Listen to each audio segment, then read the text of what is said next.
Hey everyone, welcome back to my channel Budding Physios. Today, day 23 of One Muscle Day. ఈ రోజు డిప్రెసర్ సబ్టై muscle కోసం నేర్చుకుందాం. డిప్రెసర్ సబ్టై ఎక్కడైనా సబ్టై వస్తే పార్టీషన్ అని అర్థం. For example take a circle and దాని 2 పార్ట్స్ చేయడానికి మధ్యలో ఏదైనా లైన్ డ్రా చేస్తే ఆ line acts as a septum. 2 equal హాఫ్స్గా అది ఫామ్ అవ్వడానికి.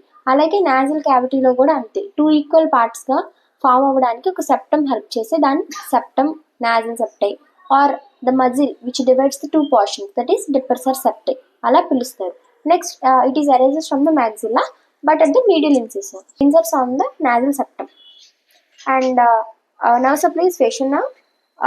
Branches was చూసుకుంటే కనుక buccal branch and action is ఇది పుల్లింగ్ మజిల్ అన్నమాట. నోస్ ని ఇన్ఫీరియర్ అంటే డౌన్వర్డ్ పుల్ చేయడానికి యూజ్ అయ్యే మజిలే ఈ డిప్రెసర్ సెప్టై.